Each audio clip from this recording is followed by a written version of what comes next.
يا أديك وحنا بلنا إن قبلها الله إسكفوله إن قبلها لو عجت شغله إن قبلها نديله مالا إذا كجا أرسلنا ولي الله يا إلى الدعوة كرباش أن هور الله أرق أولي بأن هور الله مقال أو نعمة قرنه الدداد أي كرباش تي حسن شيخ محمود يولي بأ حرتيسة أينو داونو نعمة قرنه أو باق علوس أصود درتي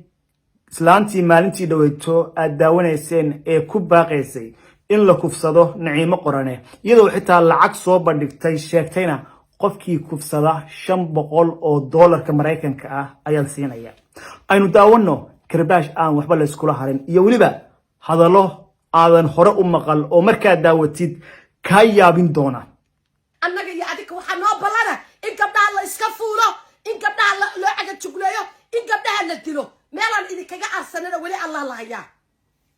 laayo oo billahi oo tallahi afka Somaliland illa afka Djibouti illa afka dirir dhabe adika daadsan hadii gabar xoogidad loo ciil qabana adana gabdhaha loo wada noo xooga hala iswada xoogo yani dhaqankaas waa imaanaya in la iswada xoogo oo ma ahan maanta 1991 ma ahan maanta xilligii ayna jirin idaacaduhu oo ummadda Soomaaliyeed ayna waxba ka warqabin maanta dheer lagu wada jiraan qofkii hal cididiisa la taabto ciduu doonaba ha ahaade waa laga warhayaa laakiin waxa jiray waqti qofka inta la kufsado la dilo gurigiisa laga qaadan jiray maanta majority-ga dadku nin walba gurigiisu jooga wixii dhacayna muu ilaawin waxa lagu sameynayana waa ninka falcelinaya waana xaqiiq inaan la istayn doonin oo uu bilaami doono yani qof kastana uu aarsan doono waa shaki kuma jiraan وأنا هذا الحقيقة وأنا أركي دونتا حسن شيخ محمود دولة ديسو أنت أي شفتو قفك حلبانك وسيرك عدو دونو هكسو تشيري هدي أودينتو وحالا قل حساب تميا أولا بيكسن دونا وحسن شيخ محمود وأنا أوغان دونتا هذا الكلام وحالا يابا إنا أمسنت هايبا إنا نقول لي هاي كسهرتشيد يولي بمعارض عن حسن شيخ محمود حكومة ديسا كوهي لكن والله وذاك دونتا قفكي لديلو يو قفكي لتابتو حرتا حسن شيخ محمود يو قبيل كيسا يدو لبعصنا يو وذاك دونتا هدو قفتن كلنا نغضانا مالمها كو شيء دونا عقلي كان بيسان مبدأ قرعان موجيه ولكن عقلي كان بيسان توغاتين مريان باتين دولة ميدنا جان باتين صاد ماشى أفر فإذا ولا جان يسكت جاي باتين مرة نفتي باتين مريان باتين وحاتين كفردوب باتين وأدينك كل جن أنت عصبر ود في لكوك عادي فنيه مرة نفتي كفردوب وكرباش عن حر الله عرق رونا هانتي في لاس ماشى كوك هذه قاسنا محوها ومجا عصوب أيوب بحسي ورت إسلامتني وإسلامتي بالشوق بحسي أورون أهانتي مجا عاسيبها أو فافي مجا عيب بحسنا مهرو هذا فيلا كوكادي مجا عاسي هروك بحيابا والله هو عين كوس عنه فيلا دم كسي دم يدك درك دم طفر درك دم فيلا دم والله ولا قفتنا ودقالة مسا دقال إنه أنا عادها بكتشتا مركز سالك الله إيه مضحينا يا مضحب علي كم يا والله كم ذلولي مرق يوي بقي هيد فرحان أنا فرحان يا إسكندر والله كان دلوليو والله مرق إيجا حميد أما أهين إيجا حميد إنا يستين ومالتي أنا دريمي على العيد بإنا نقعد كوينين هذا مركز حقيقة نكاه هذا لنا كو دلوليو ما أنت محنو كاي سماع دلك يعني هو بابا عاصمة دي دلك الصومالية إنك الصوان هشيس لقوها هاي صدن سنة وبربر ما أنت وح فايدة وكسر السعودية مجرى أنا خيرها وسي شاكتي iyadoo xaaladeeda aan markii hore ka war haynay dagaal baa Muqdisho iyo agageeda ka socda amni ma ahan maalin walba dad ama qabiil loo dilaa ama qaab al-shabaab loo dilaa lama kala garanayo dad baa maalin walba la dilaa haye maxaa lagu haystaa caasimadan la sheegayo iyo dalka Soomaaliya iyo kooda Luuliyo faa'iidadeedu maxay tahay hadda waxa qabsaday nin dadka baasaboorada kala noqonaya oo u soo hanjabaya qaarkoodna Facebookada ka xiranaya iskada in uu wax sameeyo iyo hadii ilaahay ku royahay waxa u hilaacaya meeshii ummadda Soomaaliyeed ay wax qabad ka sugaysay dhiiga dadka Soomaaliyeed ayaa u hilaacaya maxay tahay marka faa'iidada iyo dabaaldega Soomaaliya xitaa hadda rajamaan soo muuqalaad oo la garanayo nin la garanayo oo la og yahay inuu yahay nin wax socodsiinaya xitaa haduu waddanka qabsan lahaa waa loo dabaaldegi lahaa ummadda Soomaaliyeed rajo niyad baa ku jir lahayd laakiin hadda maanta kooda luulaya run ahaantii dadka qaarkood in magacooda lagu soo hadal qaaday diidayaanba kaasay kale dadka ma la dabaaldego 26 Juun bisana qaarba ran adoogayaana haysta 26 Juun Somaliland baa lahayd hawiye daarad iyo dur isku duuban baa lahayd naya adigu maxaa haysateen kawda luuliyo maalin madow bay ii ahayd maalin ummadda aana salaamin bay ii ahayd because ma lahayo kawda luuliyo maxaanaye odagii dubaa maalmii hore waa la garan jiray wirdubow yay ku dilin ilaahu rabbi oo nafaan ka geerin waxa awaaye maba taqaanid saaxiibtinimo xataa inaysan aqoon marka aad la joogtid tuugada xaqiiqatan kullay maamulatan hadalka ay sheegayso dad fara badan ayaa waxay u arkaan aflagaado laakiin waa biyo kama dhabcaan marka qaarkood xitaa waxaad oranaysaa Somaliland ayaa ka dhow oo waliba fiican in la aqoonsado markii aad aragtid sida magaalada Muqdisho ay tahay sida dadka loo beegsanayo fowdada ka jirta baaba qabyaalada soo cusbaanaysa iyo waliba dadka la kala fogeynayo ummadda Soomaaliyeed oo Soomaaliya ka nida jabtay majority-ga dalku ma ahan inta Muqdisho ku nool Soomaaliya waa 18 gobol waa gobol kamid ah magaalada Muqdisho dalka Soomaaliyeed majority-goodu waxa damoodaaba Soomaaliya oo dhan inay ka nida jabeen wada dawladda aan ahayn dawladdiinu ha dhaqaaqdo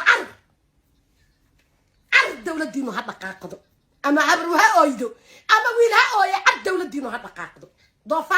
doofaartu dhashay carra dhaqaaqdo mooryaan yahay isku timid anaa idin caayaya oo gelin idin caayaya oo maalin idin caayinaya oo dawladdiina liin aana lagu lisa ka dhigaya burtututuq ana ka dhigaya haya ilma dabdirig ilma fila ku kaadi saara buutooyin anaa rab la waxaaba nasiib xumo ah dawladdan oo aan u dul qaadanayn wiil Facebook ku soo qoray taasaba nasiib xumo ah yani waxay ka dhigan tahay in dawladdani ay u diyaar garowday wixii ka soo horjeedana inay xasuuqdo wax qabadna ayna isku ogeyn danteeduna ay noqotay in wiilal yar oo dalkooda ilaashanaya la daba galo waa faa'iidada ugu weyn oo hadda aanu hayno iyo wax qabadka muuqda oo la sheegi karo dawladda Soomaaliya intaas yar la oran karo bilyo xogaagaas ay jirto waxa ay qabatay Facebook fara badan oo ay xirtay oo ay dhimasho dadkii laha ku diiwaan gelisay iyo dad ay baasaboorkooda kala noqotay wax kale oo naloo sheegay maanta ma jira xaqiiqda laga hadlayaa run ahaantii arqalka u fadhiyo caayaya anaa qad ma aqallo ka fircoonka u eg anaa caayaya anaa Xasan Sheikh damkuti Xasan Sheikh oo isbaarista oo maxay ay tara gafurka u duwaya anaa caay maxay ga bedeli kartaan maxay ga bedeli kartaan maxay bedeli kartaan mooryaanta maxay bedeli kartaan gabdhaha xeegaya waa runteed maxaa laga bedeli karaa waddan xorey joogta Facebook-geeduna xor buu u yahay lawyer inay qabsato oo ay kula xisaabtanto kaliya oo ay tiraado dad baa weerar ku ah haday tahay qof run ahaantii aaladaha social media si fiican u taqaana hadii kalena la tilmaami karo oo la oran karo Facebook-gaaga adaa iskale fikradaadana meeshaad rabtaa ku aadin kartaa qof xoraa tahay sarta u adeegsan kartaa lawyer loo qabto intaas kaliya ayaa ka xigta waa kuma ninka Facebook-ga leh Facebook-da Xasan Sheikh Maxamuud ma salaad ma lahan Facebook-ga waxa iska leh waa la yaqaanaa ninkan Mareykanka jooga marka wax laga qaban karo ma jirto almuhiim hadii laga cabsanayo dadka fakarkooda waxa la qabto ninna kuma qancayo meel cidla ah kuwa hadda isaga qabiilka ku difaacaya berito ka maalin markay arkaan ninkan inuu yahay nin dalka Soomaaliyeed aan waxba u qabanayn iyaga ku jeesanaya haddii damir leeyihiin inta kalena de waxa kula socdaan waa sheegi karaa idinkuna waa faahsantihiin alla saaxiib kaal xoog adigana kiiskaaga meel u yaala iyo dacwadaadu ma faale isku timid wada qurunka badan horta maamadaasi anu maamo oran maayaa islaantaasi 80 jirka ah dacwadeedu meel fog ma aadi kartaba Facebook xitaa wali waa ugu jira fiidiyoogii waa isla saxanta waxay ba aaminsan tahay waxay ku hadlayso inuu yahay xaq dalka Soomaaliya ayuu haysta dadku inuu wada joogo dad wada cabursan ba wada haysta yani in la dacweyn karo oo fiidiyoogaasi uu dacwad ku yahay oo kaliya loo diro Facebooka fiidiyoogeedaas kaliya ku filanba meesha joogto fiidiyoo Facebook oo yahay waxa weeyaan isaga kaliya ayaa dacweyn kara iyadoo aan qof Soomaaliya una dacweyn Facebook kaliya yani hadii loo turjumo isaga kaliya dacweyn kara waxaan iska codsanayaa in aad Facebooka si aan inaban caadi ahayn u gaarsiisan fiidiyoogeeda si uu dacweeyo wiilkiisa xagga waa tagaya gabadheedu xagga waa tagaysa meel la idin keenay wali allay badan tahay adikoo waliba ayaa life loo wasaya la idin tusaya adik dadka farac kula jirtaan saaka waa Somaliland iyo magac direedo good horta waa runteedo Soomaalidu ma kala maaranto islaantii shalayta lahayd hal la kufsado inkastoo xasan sheekh maxamuud ay habaryartiis ay tahay laakiin dawaa joogan Somaliland oo waliba waa dadka minority ka ah Somaliland fiqishini baa la dhahaa qabiilkaas waa qayb habar gidir kamid ah marka yani ummadda Soomaaliyeed ma kala maaranto ee dadka kala goobsan qabiilkaas waa la awoodaa in maalin walba la aflagaadayo in la dilo in la xasuuqo waa minority laakiin waa dad Soomaaliyeed oo sharaf leh oo ummadooda Soomaaliyeed ku dhex jira cid aflagaadeyn karta iska badaa in la weerare ma jirto oo cid ka ciyaaro suuqsan aan la arag baad saaka farac kula jirtaan gabdhaha alla wasee hana loo wado hawsha noo wada u fuula gabadha wasa gabdhihiinu malaa'iga way waa la soo daynayaa najaasi arutayon waxba isku falayninin meel baa joogtaan waxaan idinka codsanayaa in aad igu soo biirtaan waxaan idinka codsanayaa oo kale in fiidiyoogii hore aad sii share gareysaan si loo dacweeyo islaantaas aad u jeedaan haddii aad tahay mid la qabiil ah iyo mid ka qabiil ahba kolley waad u jeedaa meel run ahaantii la dhowran karaa ma aragtide berika maalina gabadhaadii saa u dili doontaa haddii aad ku daawatid meel walbaa joogtaan waxaan idin leeyahay salaamullah